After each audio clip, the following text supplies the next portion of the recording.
Hi, my name is Larry Rybacki, and I'm here today with the two folks that are going to be elevated to be taking over the sales distribution uh, for our company.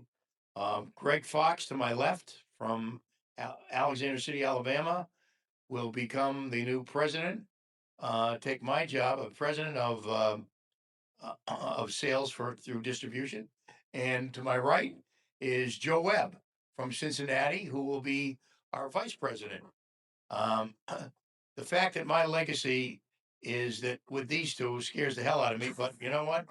It is what it is. Actually, we're in great hands, as I said before in my podcast, and looking forward to transition. I'm going to be, like I told you before, I'm going to be a cheerleader. I'm going to be a guy Friday whenever they need me to do something.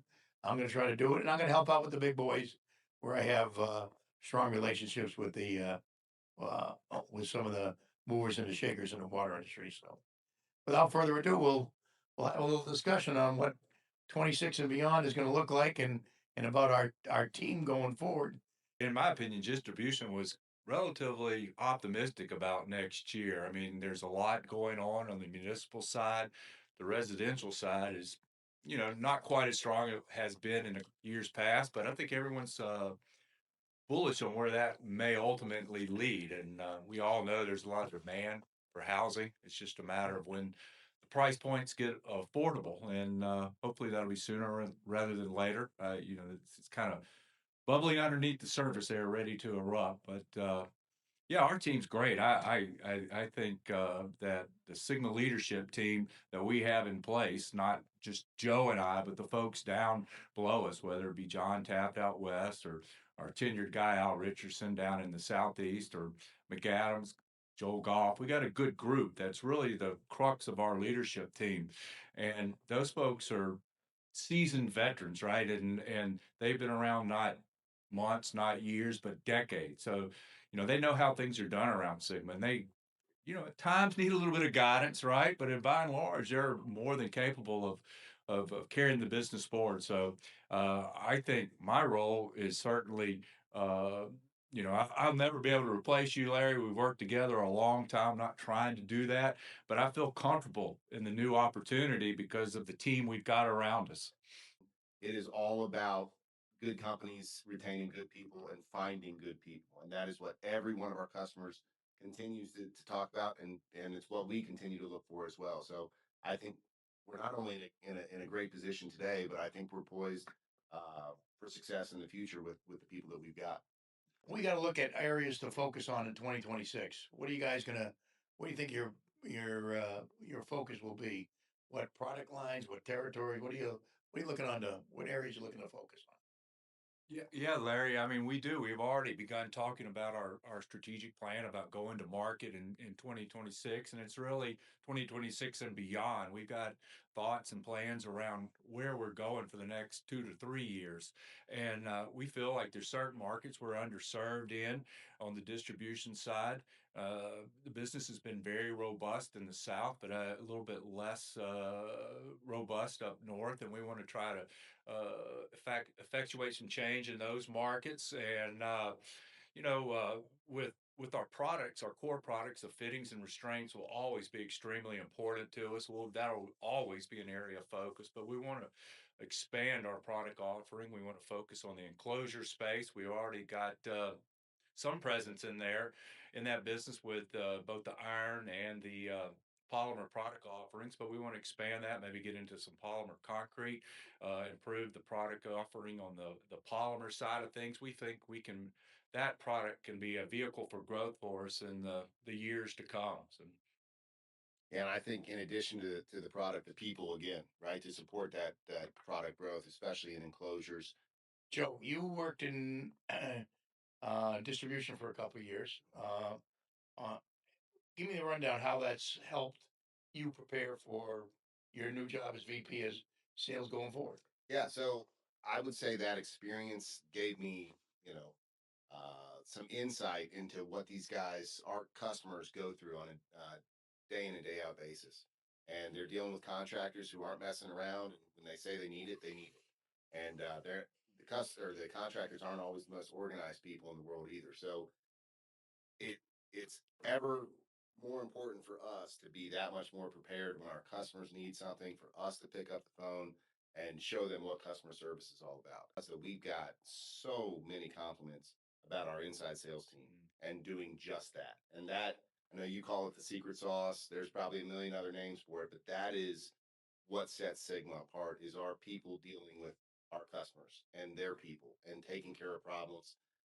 So again, for the 2 years I was away from Sigma, or nearly 2 years, I saw that day in and day out, and Sigma service all the while what ranked at the top of everybody's list as far as taking care of problems and providing solutions and caring and showing up. And those are the things, the bedrock of what makes Sigma so great. I want to hear from both of you now. We all three of us have dealt with it. People concerned with the tariff situation. We've had a price increase recent day, but it's hard to keep up with what's going on because it's fluid, to say the least, in the marketplace on these tariffs. Mhm. What do you think is going to happen with the and how the tariffs are affecting us on a daily basis? Certainly, the tariffs, particularly around the quote Liberation Day back in April, were quite impactful. Where we saw some market cost increases on our goods and had to pass along some increases, kind of almost spur of the moment, if you will. And some of our core products moved up by 20+%. But by and large, those price increases have been absorbed by the marketplace, and the health of the industry is still fairly stable. So this since COVID, this industry's shown an ability to absorb price increases, to continue to be healthy, continue to be strong. And I think we're experiencing that. As far as being forward looking, I mean, who knows? As you say, this Yeah. administration is difficult to predict. We're left to deal with the realities of the moment. And at this point, we have price increases in place to absorb the cost increases that the tariffs created, and it's kind of business as usual for us. So it's hard to say it's stable, but somehow it's stable right now. There. Yeah. Yeah, What do you want to add? the only thing I would add is I have no idea where this thing's Okay. going, right? To be fair. And I think most of our customers really don't either. And depending on what news channel you watch and what podcast you listen to, you're gonna have varying opinions. One thing I do know is customers come to us and ask for our opinions and expect us to keep them abreast of where we're at. And I think we do a great job of that. Sincerely, Greg Fox over here. He sends a lot of letters out to the Yeah. market, but in all seriousness, that keeps people informed, and I think there's a great appreciation for that. So that's our part in all this. We'll let the economists and the president and prime ministers elsewhere figure it out. But all we can do is pass on the information and take care of our customers best we can. Customers have told me when the mail comes and there's a letter from Greg Fox, they all get nervous because those letters are coming about once a week. And it's always a price increase. Um, on a go forward basis, what other products? Obviously Sigma's had a tremendous growth spurt over the last 5 to 7 years.